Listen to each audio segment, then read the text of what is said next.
Boa noite, sejam bem-vindos, espero que se encontrem bem. Eu não sinto a minha voz no seu esplendor, estou a bater. Está boa a voz? Porque as alergias têm-me chateado um bocadinho e tenho sentido a garganta um bocadinho mais afetada. Portanto, se virem a minha voz de repente a desmaiar, não se assustem. Isto tudo é bom estar aqui, estar convosco, e vamos dar continuação ao trabalho que vamos vir a fazer em conjunto, que é o estudo da terceira parte do livro dos Espíritos sobre as leis morais. Então, fazendo assim um bocadinho de revisão à matéria dada, e o pessoal, oh caramba, a sexta à noite está um calor, e ela vem com a revisão da matéria dada. É importante, calma. Então, o que é que nós já estudámos em conjunto? A lei divina ou a lei natural, a lei da duração, a lei do trabalho e a lei de reprodução. Portanto, para hoje, calhou-nos estudar a quinta lei, que é a lei da conservação. Isto tem aqui uma ordem um bocadinho interessante, porque começamos por entender o que é da lei do homem, o que é da lei de Deus, o que é isto da lei da adoração, qual é a nossa relação com Deus. Depois parece assim um bocadinho estranho, porque primeiro vem a lei do trabalho e depois a lei da reprodução, não é? Mas isto acaba tudo por fazer um certo sentido, porque nós trabalhamos com dois objetivos, alguém se lembra? Então vocês já me dizem se eu disser as neiras. Com o objetivo de não só nos aperfeiçoarmos, mas de fazermos parte da obra divina. Enganei? Já ninguém se lembra. E depois a lei da reprodução, porque isto é tudo muito giro, mas é preciso encarnarem espíritos.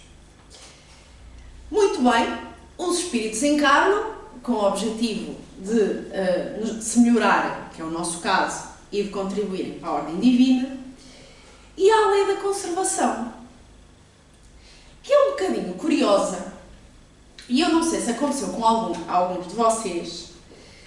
Quando começaram assim a entender, a vida é eterna, o espírito é eterno, que morre é o corpo, porquê é que eu hei de me preocupar?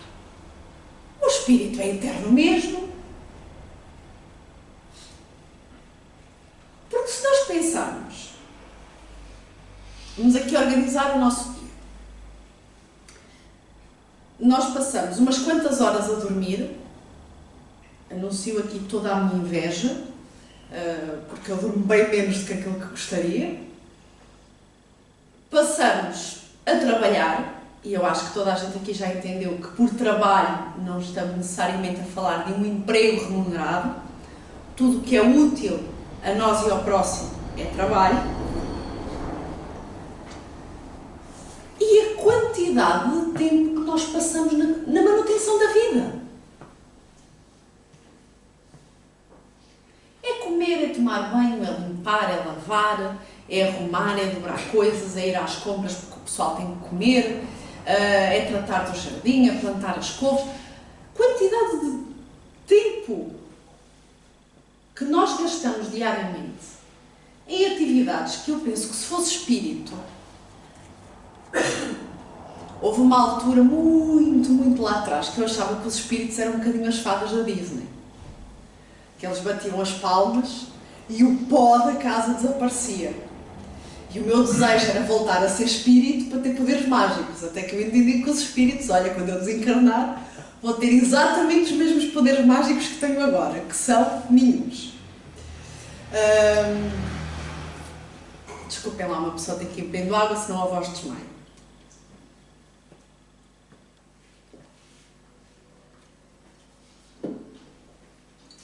Então, porquê que nós passamos tanto tempo ocupados com tarefas de manutenção da vida? Se nós somos espíritos, se o espírito é eterno, porquê é que eu hei de me preocupar com este corpo? Porquê é que eu tenho que comer brócolis? Porquê é que eu tenho que fazer exercício? Porquê é que eu tenho que tomar banho todos os dias? Para mim é ao contrário, eu seria um pato, lamento tirar-me do banho. Porquê? este instinto de conservação? Então Kardec deve ter feito exatamente a mesma pergunta. No caso, ele fez várias perguntas, que deu origem a um capítulo inteiro, sobre porquê a lei da conservação, não é? Porquê que a vida existe tanto?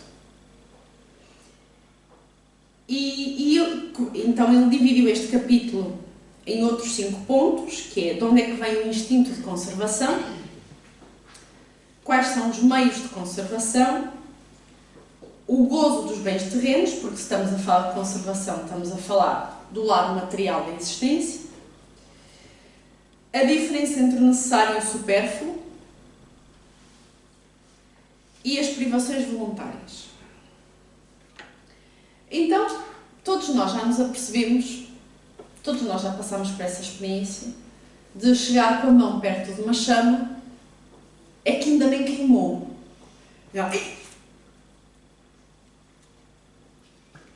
Ou então quando alguma coisa vai a cair, que a coisa ainda vai a queda e a gente já sentiu a dor nos dedos dos pés e a coisa ainda nem bateu.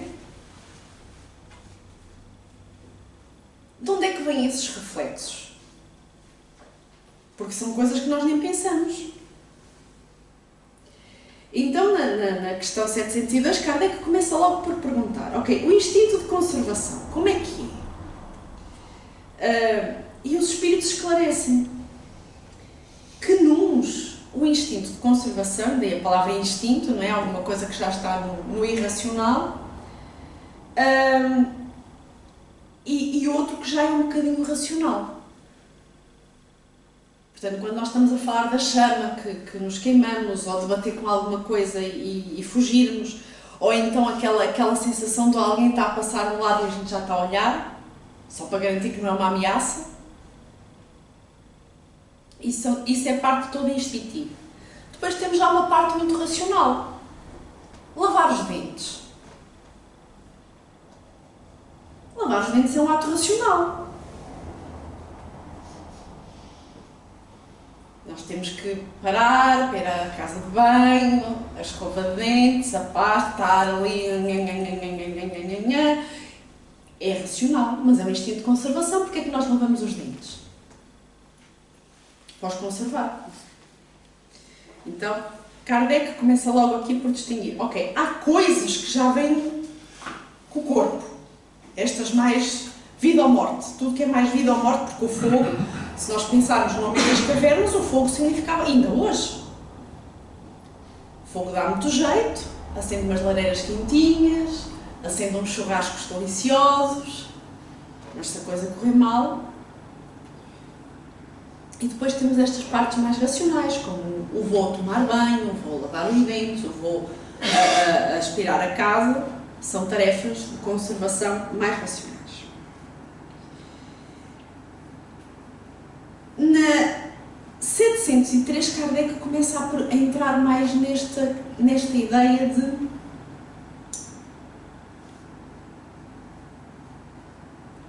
porquê que temos que manter esta vida se temos várias? Porquê que temos que... Se o espírito é eterno, qual é o problema de perdermos este corpo? Eu perco este corpo agora, vou ter direito ao outro. Então os espíritos já começam a esclarecer que... Porquê que é importante preservarmos a vida? Porque ela é necessária ao nosso aperfeiçoamento. Para uns isso é instintivo, para outros, contudo, isto já começa a ser, para nós, já começa a ser uma coisa mais racional, a preservação da vida. Nós que aqui estamos, eu estou a partir do princípio que a maior parte de nós já está informado que estivemos numa fila de espera e quem reclama da Segurança Social, das Finanças ou do Serviço Nacional de Urgências vai ver a fila para encarnar. Ouvi dizer que não está melhor. Com o problema de que se perdemos esta vida, não sabemos que pulseirinha ganhamos para voltar a encarnar. Portanto, se calhar vamos ficar muito tempo na sala de espera.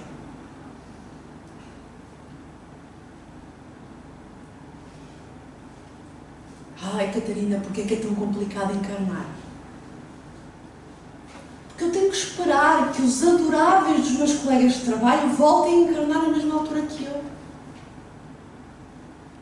Deus os abençoe. Aquela vizinha que é uma simpatia, os meus pais, os meus avós. Portanto, não é só, eu desfaço-me desta vida, arranjo outra. É que a trama é um bocadinho mais complicada. Porque nós não nos aperfeiçoamos sozinhos. Então, como precisamos da quantidade de amores que nós colecionamos para voltar a encarnar, às vezes a fila de espera demora.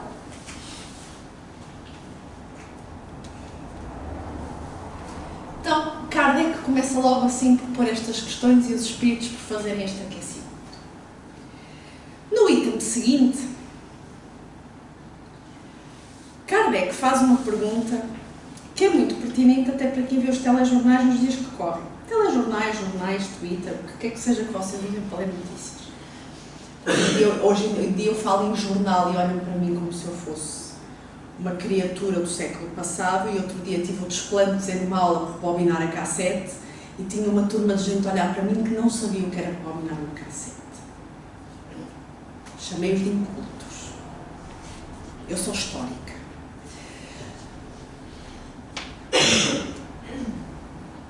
Meios de conservação. Pensemos. Ok. Dentro do ato da criação, Deus teve a bondade de fazer este calhauzinho aqui à volta do Sol, chamado Terra.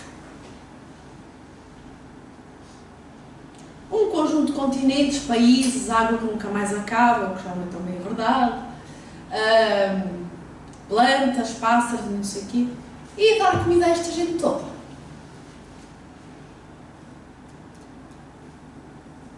Deus teve em consideração a emenda?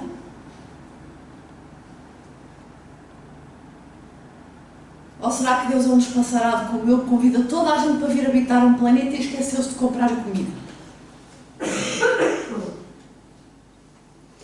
Então, na 704, Kardec pergunta: já que Deus nos deu a necessidade de viver, também nos garantiu os meios de a conseguir?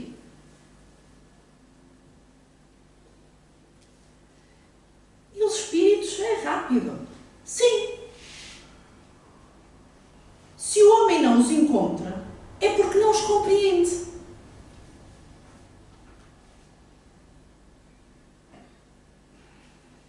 E depois continua. A Terra produz de modo a proporcionar o necessário aos que a habitam. Só o necessário é útil. O supérfluo nunca o é.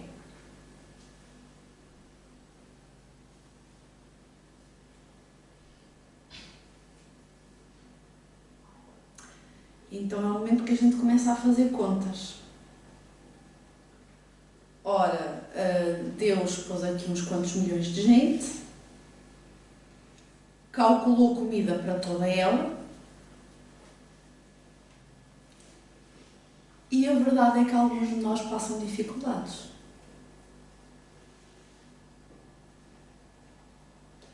Então, se não é culpa de Deus,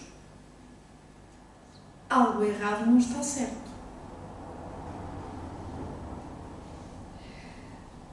Até porque os espíritos, eu volto a ler, eles dizem: se não os encontra é porque não os compreende. Deixem-me partilhar uma curiosidade. Eu já partilhei aqui com alguns de vocês que eu venho de uma aldeia da Serra da Estrela. Zero vergonha em admitir que sou uma labriga. Zero. Eu venho de uma aldeia de pastores. E das coisas que eu mais gostava era quando as aulas de história e geografia, iam ver uns dólmenes e umas coisas do género. Na minha zona havia umas lareiras muito particulares. A estrutura da casa da beira alta é muito peculiar. Porquê? Porque os meus ancestrais, ou eu mesma, numa versão mais recuada, tinham com fartura naquela zona bolotas. repente, a nível à beira alta, no inverno, é um calor estranho. Então havia uma coisa que a lareira estava sempre acesa. E o que é que o pessoal fazia? Debaixo da lareira tinha uma pedra que levantavam como se fosse um alçapão, punham lá as bolotas torravam e no dia a seguir faziam farinha para fazer o pão.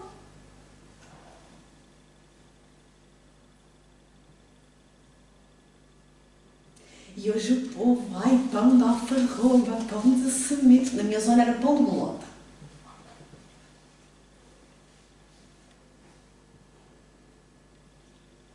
Tinham trigo? Não tinham. Tinham aveia? Não tinham. Tinham centeio? Não tinham. Tinham bolotas, faziam pão quente com o que tinham. É deste tipo de coisinhas. Obviamente o pão devia ser delicioso, porque nunca mais ninguém o fez. Imagino, não é? É destas coisinhas que os espíritos estão aqui a falar. Do engenho que nós tivemos nas encarnações anteriores, de olhar para trás e pensar, e agora como é que me amanho?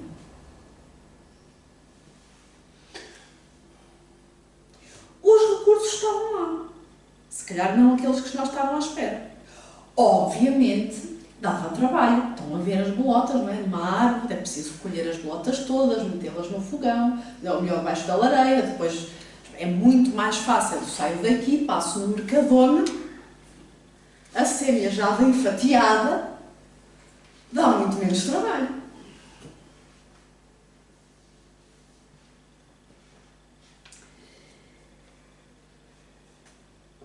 Mas Kardec continuava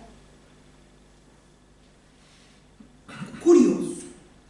E na 705 ele virou-se para os espíritos e perguntou: então, mas se é assim, Kardec era um bocadinho mais polido. Eu já disse que eu já sou um bocadinho mais labriga, não é? Porquê que nem sempre a Terra produz o bastante?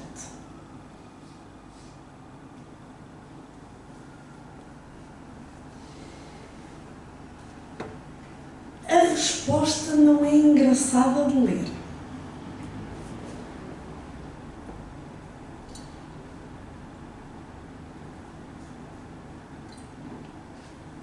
Então, a resposta a 705 começa com a palavra ingrato. Porque o homem é ingrato e despreza a natureza. No entanto, a Terra é excelente mãe. Muitas vezes o homem acusa a natureza do que só é resultado da sua falta de perícia ou da sua imprevidência. Não era preciso insultarem-me assim para eu não conseguir ter tomates na minha varanda. Falta de perícia, até foi delicado o insulto, ou imprevidência.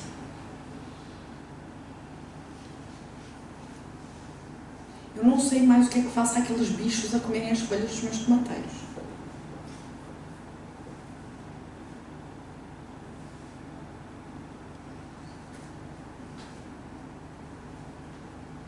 Então, muitas vezes, o homem acusa a natureza do que só é resultado da sua falta de perícia ou da sua imprevidência. Ok.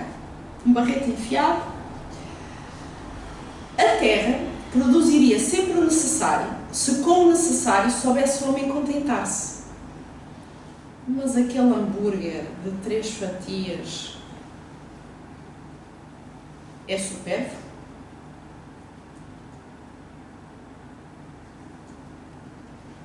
Eu não estou a falar de 3 fatias de queijo, estou a falar de 3 nacões de carne.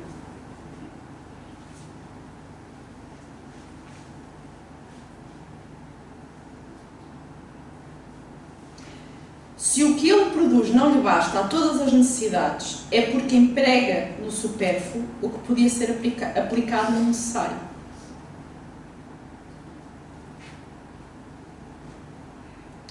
Foi aquele momento em que eu comecei a escorregar na cadeira.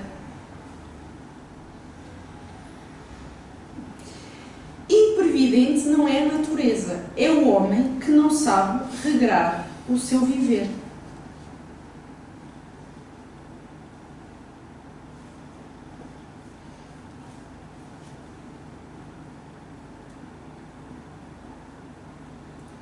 É um fato.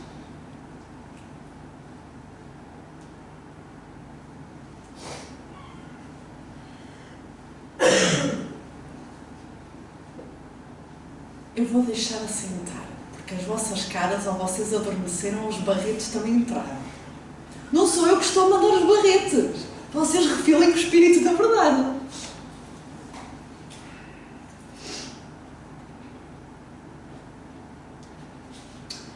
Então, não sabemos aplicar o necessário.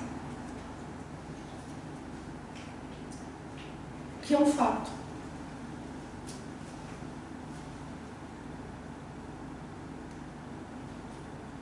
Vamos assim andar para trás, que é 80 anos.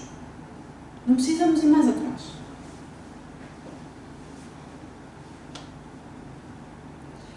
Aqui na zona costeira, Matosinhos, Laranjeiras, Madalena. Quem é que comia carne?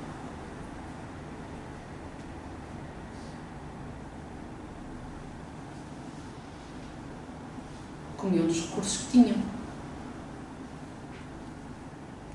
Se eu conseguisse telefonar agora para os meus avós, eu lhes perguntar quantas vezes é que eles comiam peixe. Eu vou-vos lembrar. Serra da Estrela na Beira Alta. Com sorte uns peixinhos de Rio de Mondego. Que se eles comessem os mesmos peixinhos que o meu pai já me pescou, é um peixinho assim do tamanho de um dedo que não cabe na cova de um dente.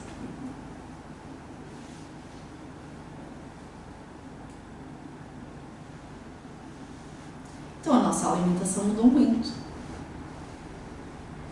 Passámos a fazer recurso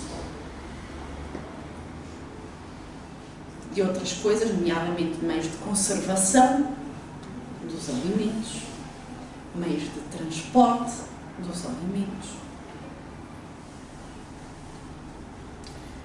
Mas será que é tudo sobre comida? Nada contra, eu adoro o tema, caso nunca ninguém tenha dado conta. É a parte da lei da conservação em que eu estou com Kardec. Gostei.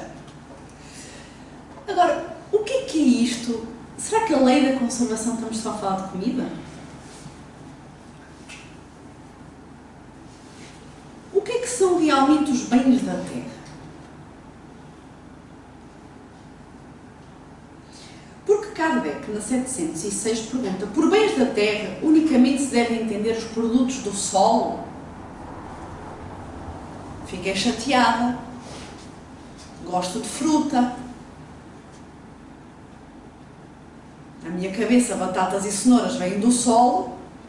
Cerejas é preciso trepar numa árvore para ir apanhar. Fiquei chateada.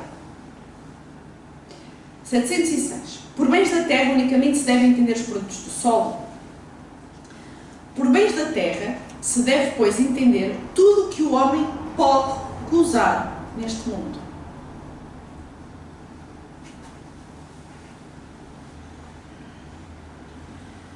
Tudo que nós podemos gozar neste mundo. Eu faço novamente a ressalva: quando aqui falam em homem, a gramática é machista, homem está com H maiúsculo, estamos a falar da humanidade.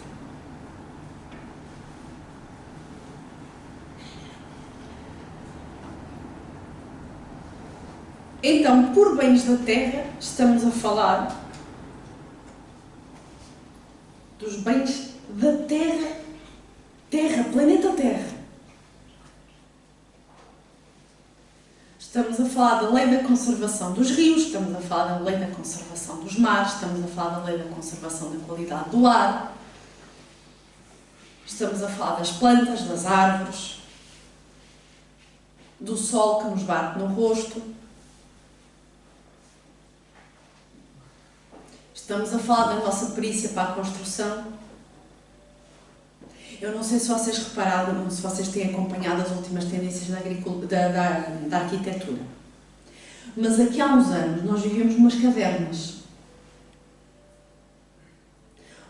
mal amanhada, não era muito arejada, as vistas não eram desafogadas.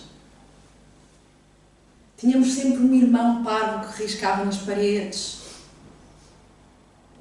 Quem nunca?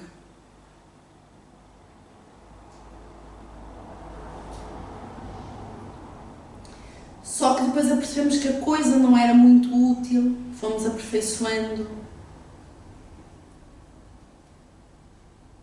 Depois inventámos uma coisa chamada prego. E ainda há culturas no Japão, na Ásia, que têm pregos de madeira.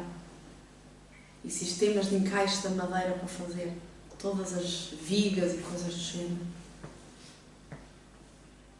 E é tão incrível que eles conservaram aquilo até hoje.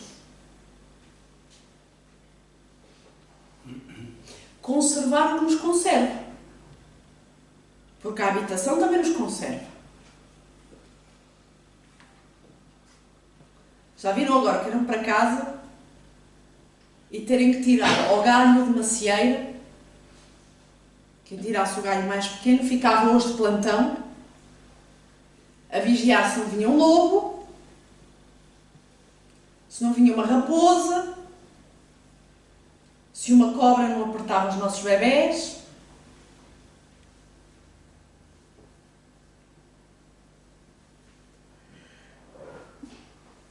Melhorou muito. Então, quando estamos a falar de bens da terra, estamos a falar de tudo, absolutamente tudo, conservar absolutamente tudo. Porque as cadeiras onde estão sentados, também elas são umas dádivas. Não sei se lembram das aulas anteriores, que foi uma cocriação nossa com Deus.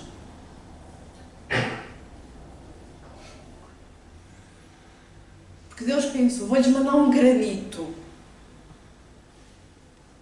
E o ser humano cansado ficou com dores na lombar. Como não havia emplastros naquela altura, pensou, bem, um granito não dá muito jeito. É melhor fazer uma coisa mais confortável. Obrigado, Deus, entendemos a bica e fomos evoluindo.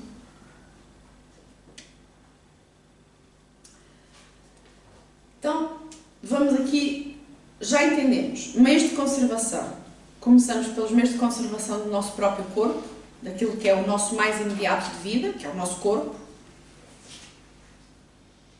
Já sabemos que uns são instintivos, outros são racionais. Já entendemos porque é que é importante nós cuidarmos da nossa conservação. Encarnar está difícil. Quando estamos a falar de conservação, estamos a falar de tudo o que está na Terra, mas Kardec ainda não está satisfeito com a resposta dos espíritos, porque na 707 ele diz: é frequente a certos indivíduos faltarem os meios de subsistência, ainda quando os cerca a abundância. A que se atribui isto? Porque é muito fácil nós falarmos dos pobrezinhos e dos famintos e falarmos, as criancinhas em África, vermos aqueles cenários de guerra que estão lindos, maravilhosos, que é uma vergonha para o século XXI. Eu tenho vergonha. Mas o problema é que mesmo Portugal do século XXI,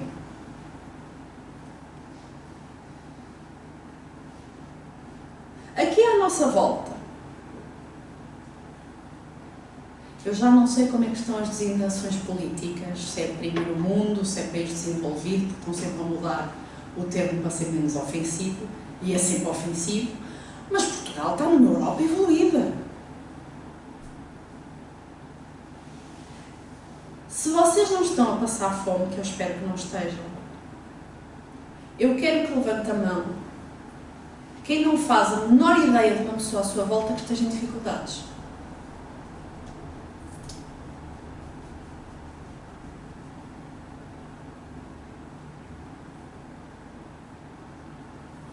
E Kardec pensou a mesma coisa. Vamos pensar, século XIX, França, tudo a acontecer, tudo a borbulhar, e não havia miséria em França na altura? Como é que é possível que no meio da abundância, daquilo que nós, à fotografia geral, são países desenvolvidos, países em abundância, haja fome, haja miséria, haja pobreza, haja escassez. Kardec fez a mesma pergunta na altura.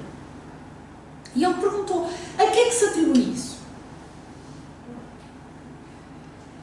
E os espíritos respondem, esta resposta foi longa e dura. Deus sabe como eu faço as minhas causas. A que se atribui isso?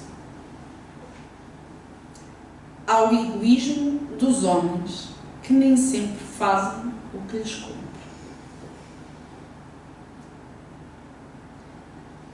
Depois, e as mais das vezes, devem a si mesmos.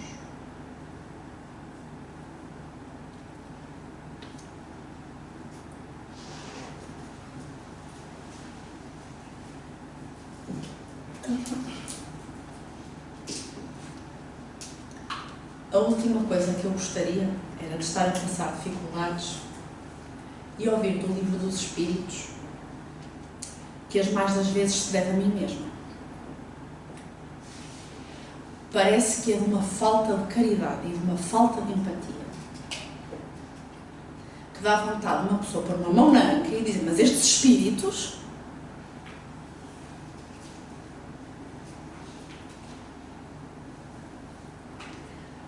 Mas eles continuam. Buscai e achareis. Com isto não quer dizer que para achar o que se deseja, basta que o homem olhe para a terra. É preciso procurá-la, não com indolência, e sim com ardor e perseverança, e sem desânimo antes dos obstáculos. Os obstáculos geralmente são meios que a providência usa para testar a nossa constância, a nossa paciência e a nossa firmeza.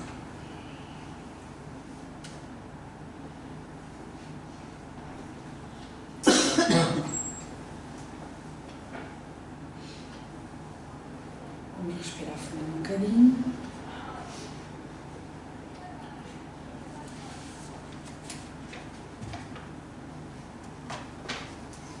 Então, muitas vezes ao egoísmo. Eu vi uma notícia aqui há uns quantos dias, eu desde o Covid não tenho muito bem noção de tempo. Para mim, 2021 e há 2 semanas atrás foi sensivelmente à mesma altura. Aliás, eu vinha a comentar com as companheiras pelo caminho que eu não sei, eu ainda ontem estava a arrumar a ceia de Natal e já estamos no fim de julho, não sei o que aconteceu. Mas tirando os meus problemas, que sou desmiolada, aqui há umas semanas atrás eu vi uma notícia de umas pessoas que estavam a ajudar uns habitantes de rua e foram agredidas.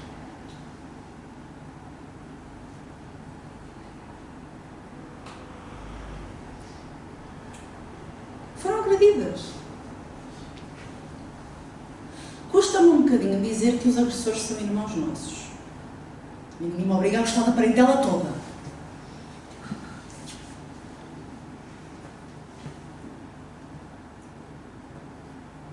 E eu pus-me a pensar, já não basta a situação humilhante de se ter perdido absolutamente tudo.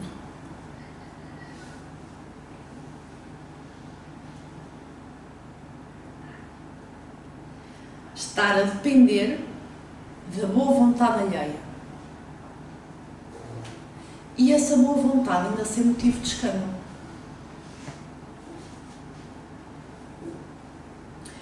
E eu às vezes passo assim ali nos supermercados e vejo coisas a serem deitadas fora e a gente vê assim a diferença entre o que é a abundância e o egoísmo.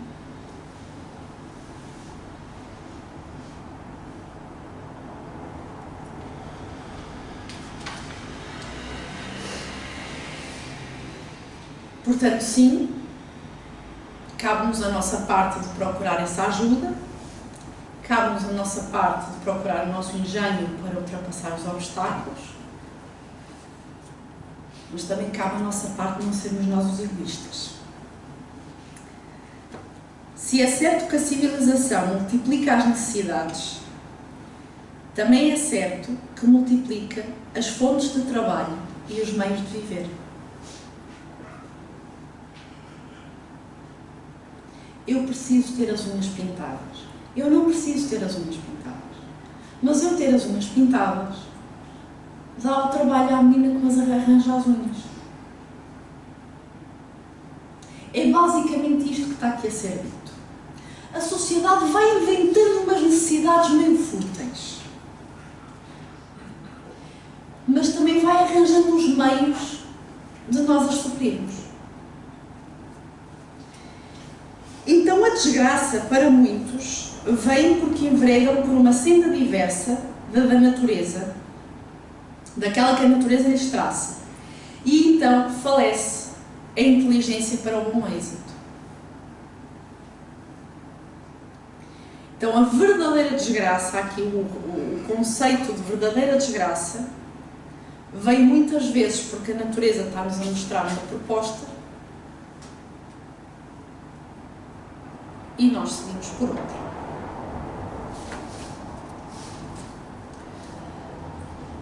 Continuam os espíritos. Eu disse que esta resposta era longa.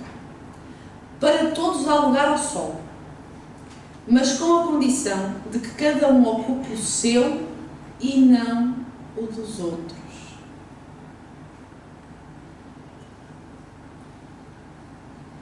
Graças ao esforço conjunto da ciência e da filantropia, as melhorias na condição de material do homem têm sido incessantes. Então, no fundo, aqui os espíritos rematam aquilo um bocadinho que estávamos aqui a conversar, que é imenso desenvolvimento de tecnologia, meios de transporte, de conservação, de alimentos, de condições de casa, de roupa, de tudo mais. Mas também é importante reconhecermos que todos, absolutamente todos nós temos um lugar ao sol. O nosso lugar ao sol. Não é o meu e o do prédio inteiro.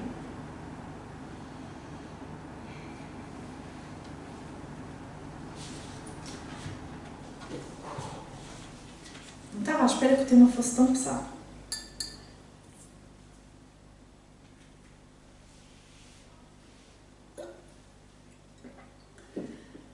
Mas Kardec está a dar luta aos espíritos. Eu gosto quando Kardec entra assim, que a gente nota que ele está...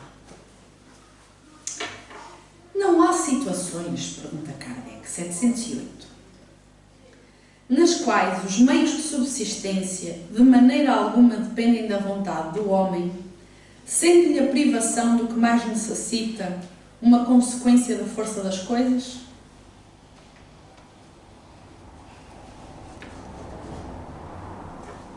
Aqueles companheiros que estão em guerra,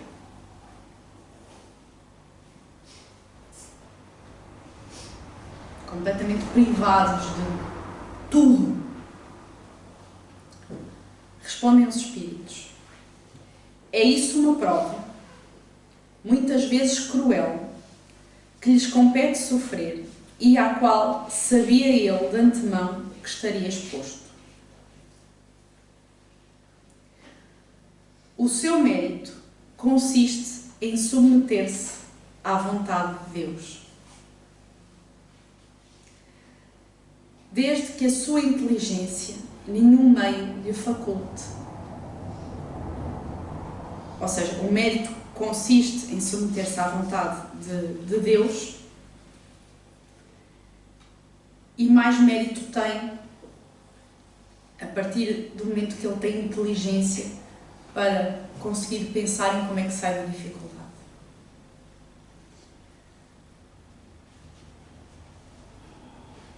Não preciso comentar, pois não. Obrigada. Depois, Kardec, eu descobri que ele tem as mesmas fixações do que eu, e uma delas é por comida, porque vai sendo um tema recorrente neste capítulo, e eu identifiquei-me, não é? Sou eu que estou sempre faminta. Porque depois ele fala na 709, ele pergunta aos espíritos sobre, por exemplo, o canibalismo, no caso de fome extrema, se eu posso fazer um guisado com a Letícia. A Letícia não gostou da ideia. Eu também não tenho um tacho tão grande. E ele diz que o crime é duplo. Não só porque há um homicídio, mas porque é suposto privar-nos todos em conjunto, ou seja, a privação e estarmos todos em conjunto para arranjar uma solução e não fazermos do companheiro do lado a solução do nosso problema. E na 710, mas ele depois volta outra vez ao tema da comida,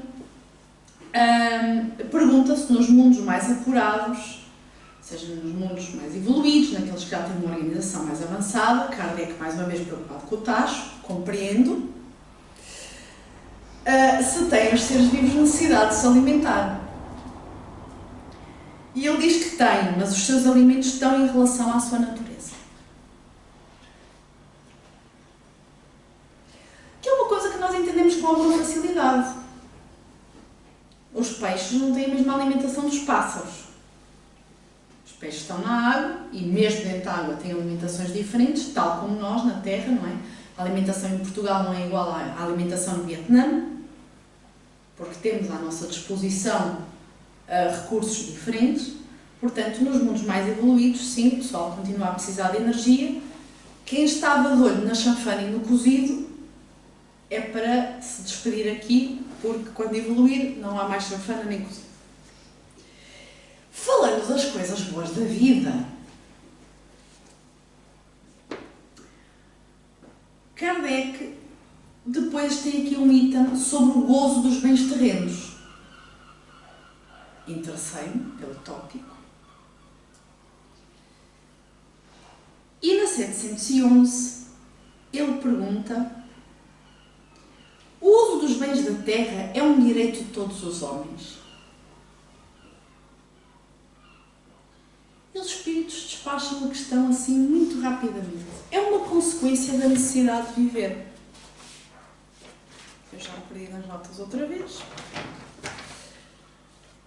Portanto, sim, nós podemos usufruir das coisas que estão à nossa disposição. Não nos vamos esquecer, é o que está nos itens anteriores, da diferença entre o necessário e o supérfluo. Eu não preciso comer a galinha inteira.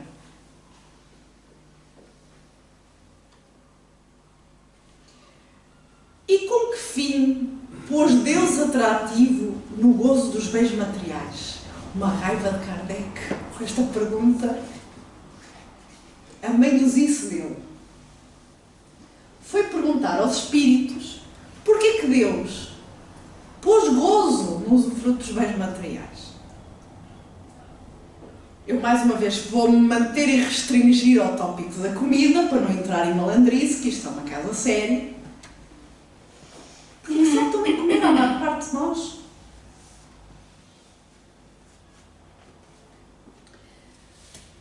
Por duas razões. Para instigar o homem a cumprir a sua missão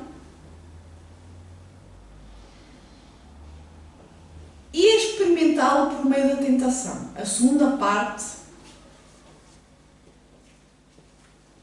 eu falho todos os dias.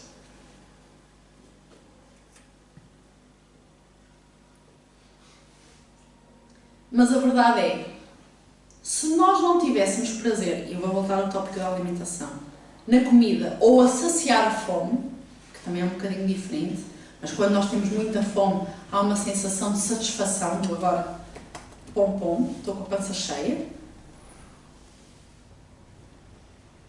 Porque senão nós não tínhamos energia para trabalhar, nem para fazer mais nada. Mas depois, mais à frente, Kardec também vai entrar nisto no tópico das privações. Quando a gente fica só com meio prato de comida porque acha que é bem. Mas na linha A, e aqui eu acho que tenho alguma coisa semelhante com Kardec, ele pergunta qual é o objetivo dessa tentação. Eu pergunto-me o que é que tentava Kardec. Ele era francês, seria um macarrão? Um eclair? Mas claramente ele também teria os seus problemas dentro. Então qual é o objetivo dessa tentação? Desenvolvê-lo da razão e preservá-lo dos excessos. No fundo, ajudar-nos a distinguir o necessário do supérfluo. Se eu comer um quadrado de chocolate todos os dias não me faz mal. Se eu comer uma tableta inteira, se calhar já vou começar a ter problemas de saúde daqui a uns tempos. Se eu não comer nenhuma fruta todos os dias, eu também vou ter problemas. Mas se eu comer a cerejeira inteira também. Não sei quem é que já tenha feito isso na vida. Não conheço tal pessoa. Então a tentação vem para nos mostrar qual é o nosso limite. O que é o necessário e o que é o supérfluo. E o que é que nós podemos consumir que nos dê prazer e o que é que já entra no prejudicial. Aqui sem entrarmos em particularidades, porque depois cada um de nós tem o seu próprio organismo, tem as suas próprias coisas. Há pessoas que conseguem comer uma francesinha e vão dormir. Eu como uma francesinha e vou para o hospital.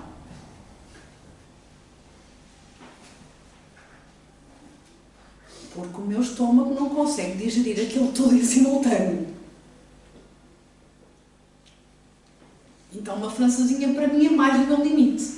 Enquanto outras pessoas, tranquilamente, despacham uma francesinha.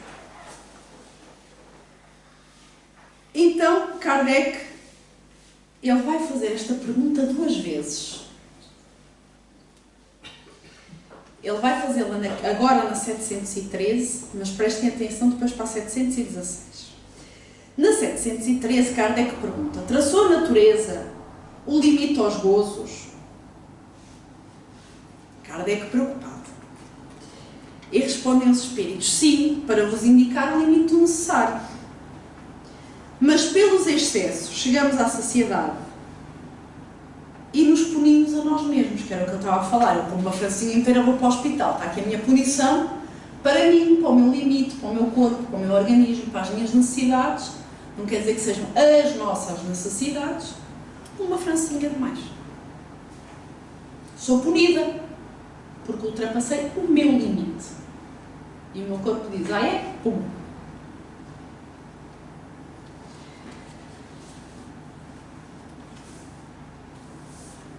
Então, o que é que se deve pensar do homem que procura os excessos de todo o género e o requinte dos gozos?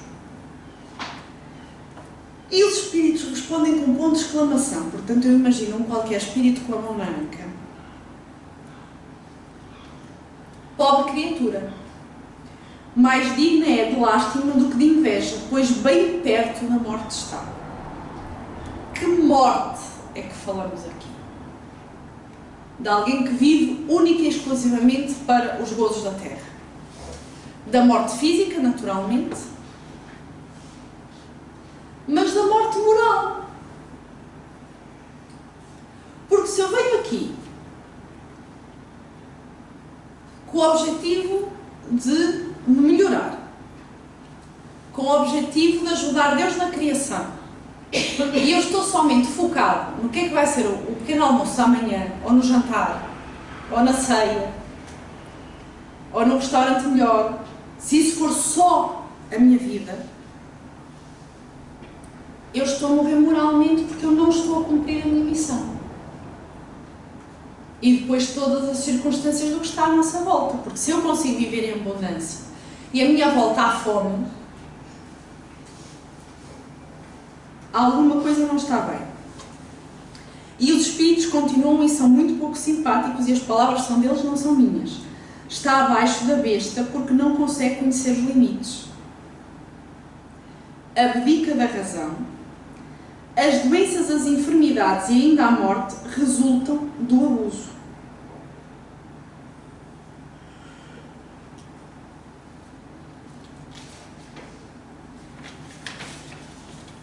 E como se já não tivéssemos ouvido o suficiente, há um item único e exclusivamente sobre o que é o necessário e o que é o supérfluo. Portanto, os espíritos foram muito ao detalhe neste tópico. Porque Kardec vira aqui a pergunta. 715. Como é que podemos conhecer o limite do necessário?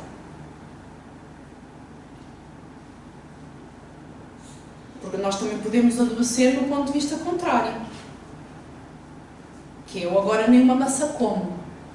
Eu como meia para não estragar o meu corpo. Então eles dividem aqui em dois tópicos. A pessoa que é ponderada conhece por intuição. E os outros só chegam a conhecer por experiência própria.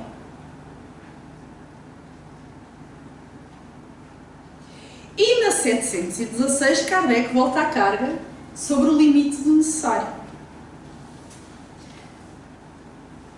Mediante a organização que nos deu, a natureza não nos traçou o limite das nossas necessidades.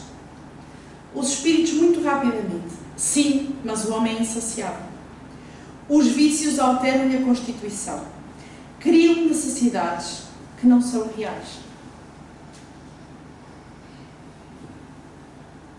Eu vou-vos dar um exemplo muito patético. Eu já disse que sou labrega.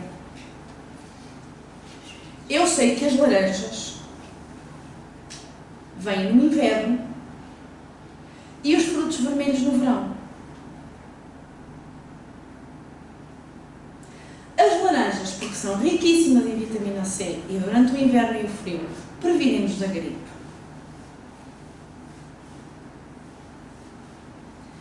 E os frutos vermelhos em antioxidantes. Porquê é que só temos melões, melancias, meloas no verão? Frutos cheíssimos de água, para não desidratarmos.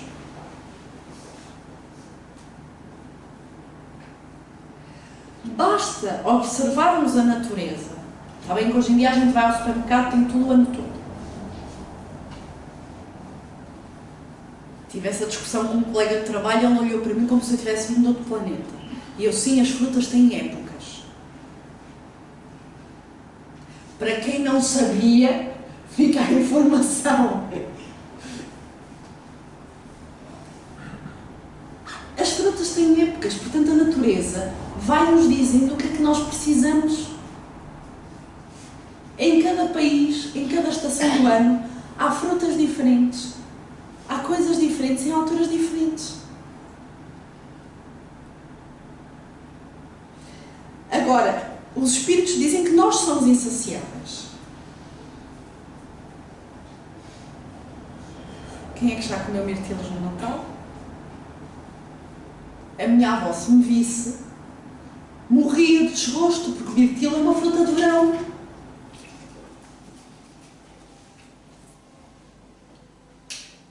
Ou um melão no Natal. A gente põe bonitinho um melão com uma fatia de presunto, dar entrada.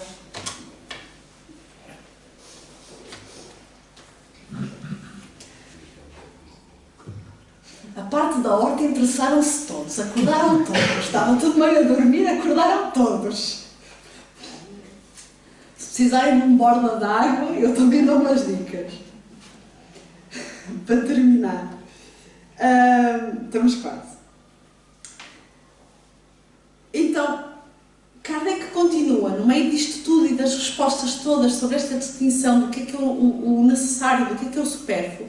Na 717 ele pergunta o que é que devemos pensar daqueles que assambarcam os bens da terra, portanto, aqueles que ocupam os lugares dos outros amigos ao sol, que nós já tínhamos visto nas questões anteriores, para se proporcionarem o supérfluo com prejuízo daqueles a que lhes falta o necessário. Se não gostaram das respostas anteriores, esta não vem melhor. Olvidam a lei de Deus. Olvidar quer dizer esquecer. Terão que responder pelas privações que houverem causado aos outros. O sentimento de caridade leva os homens a prestarem mútuo apoio.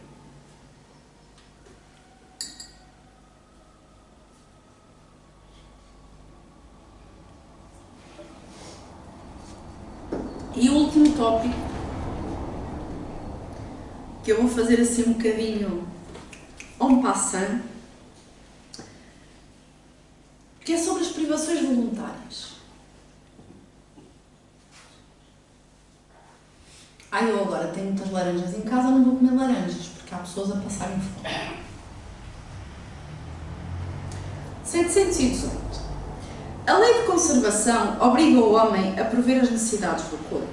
Sim, porque sem força e sem saúde o trabalho é impossível.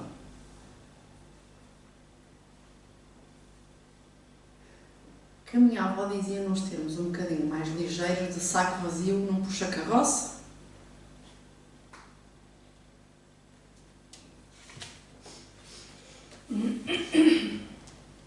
E depois há todo um conjunto de questões, a 719, a 720, a 721, chamou-me a atenção uma coisa, nestas três questões. É que Kardec usa várias vezes a expressão se há mérito ou se há censura. Se há mérito ou se há censura em procurar o bem-estar. Se há mérito ou se há censura nas privações voluntárias. E se há mérito ou se há censura nas mortificações religiosas. Nós, entretanto, perdemos um bocadinho aqui no Ocidente este tipo de tratamento, mas havia os silícios, os jejuns. Nós ainda temos assim uma coisa, um resquício de uma mortificação chamada Quaresma, em que não se comia carne durante 40 dias. É a palavra Quaresma. Então Kardec perguntava se havia alguma coisa importante nisso, se havia mérito nessas coisas. Então, sobre procurar o bem-estar, na 719, os espíritos dizem que Deus só proíbe o abuso e condena quando o bem-estar é conseguido à custa dos outros.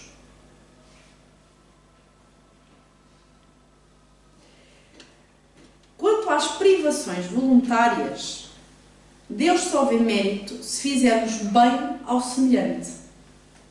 Só há mérito se nos privarmos e trabalhar de nós mesmos e trabalharmos para os outros. Eu sei que estou a passar um bocadinho de tempo e vocês estão com sono. Estou já terminando. Isto quer dizer o quê? Uma coisa, eu dizer, eu não vou comer isto por questões estéticas. Outra coisa, eu saber que a minha companheira do lado está a passar fome, eu pensar, se eu também ficar um dia sem isto, e hoje mato-lhe a fome a ela. São privações de origem diferente. E para Deus, a única privação que é válida, temos toda a parábola do óbolo da viúva, é quando nos privamos para ajudar o outro. Privar por uma questão estética, por uma questão de aplauso, por uma questão de moda, por o que é que seja, não tem valor nenhum aos olhos de Deus.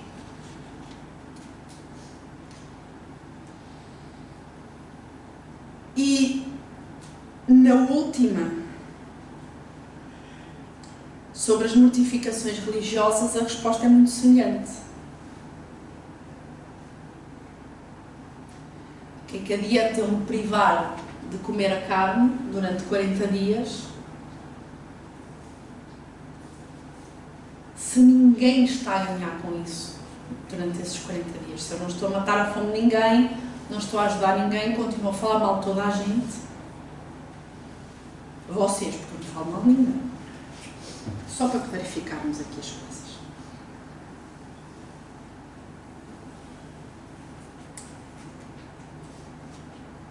Então,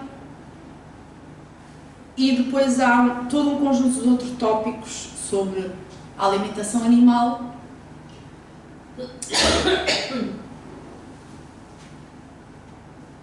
E os espíritos são muito claros, para terminarem o capítulo, que o único mérito em nos privarmos da alimentação animal só existe se for em benefício do outro. Há aqui toda uma enorme questão, porque a alimentação animal do tempo de Kardec não é a alimentação animal do tempo da minha avó e não é a alimentação animal do tempo de agora. Se calhar não precisamos de matar assim tanto bicho para comer, mas se não comermos e isso nos prejudicar a saúde, não tem mérito nenhum.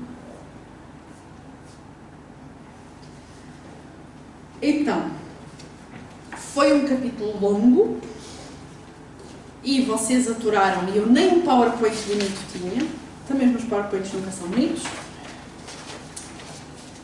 O que é que eu gostava que vocês levassem para casa? Já passámos uns minutos da hora. Que guardássemos a ideia de porque é que é importante a manutenção da vida, porque é que é importante a nossa vida. E isto aqui eu sei que foi muito teórico, foi muito virado à matéria, foi muito virado ao corpo, foi muito virado a questões práticas. Mas pensem também naquele momento de desânimo, em que a gente diz para os botões: vocês não, só eu é que desanimo, eu queria não existir. Relembremos o quão a vida é importante, o quão o nosso corpinho cheio de defeitos maravilhosos para o Instagram é importante.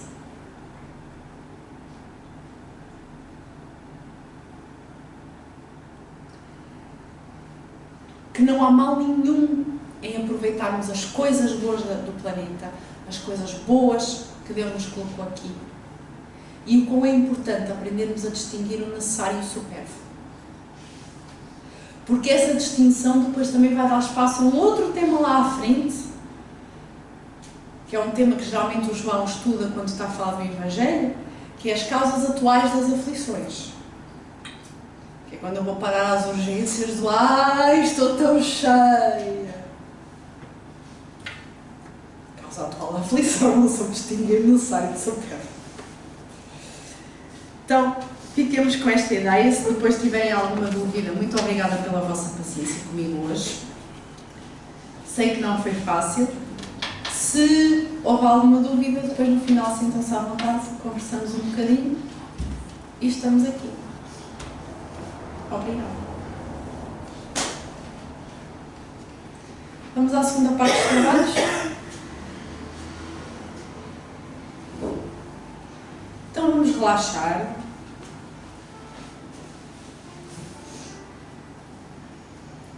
Quem se sentir confortável, fecha os olhos. Quem quiser, fica de olhos abertos. Vamos respirar fundo. Lembrar-nos da imagem de Jesus. Relembrar-nos que estamos na casa espírita. E agradecer a todos os amigos aqui presentes que ajudaram a preparar os trabalhos dos dois lados da vida. Agradecer o auxílio e o amparo a todos que aqui se encontram. E vamos lembrar que só estamos aqui porque Jesus assim permitiu. E agradecer-lhe esta oportunidade de estarmos aqui. E lembrar todos aqueles que nunca tiveram a oportunidade de ouvir falar de Jesus. Aqueles que choram e sofrem os mais longínquos cantos, aqueles que não veem quem está no abraço, aqueles que desanimaram da vida, aqueles que enlouqueceram, aqueles que se encontram nos hospitais e nos orfanatos, aqueles que se encontram nos lares, aqueles que se entregaram ao vício e à delinquência, aqueles que não entenderam o tamanho do poder que têm nas mãos e dirigem loucamente as nações à fome e ao desespero. Que Deus os auxilie e os ampare, e com muito carinho por todos aqueles que na loucura tiraram a própria vida. Que Jesus os auxilie, os ampare e os acolha.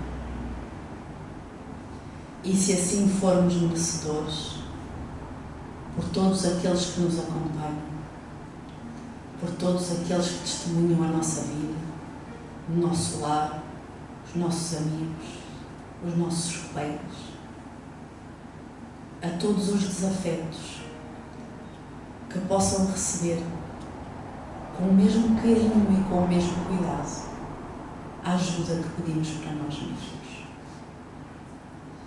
Que possamos continuar em clima de paz e tranquilidade dos dois lados da vida e que durante o trabalho de passe possamos receber e levar connosco esse carinho para aqueles que nos rodeiam.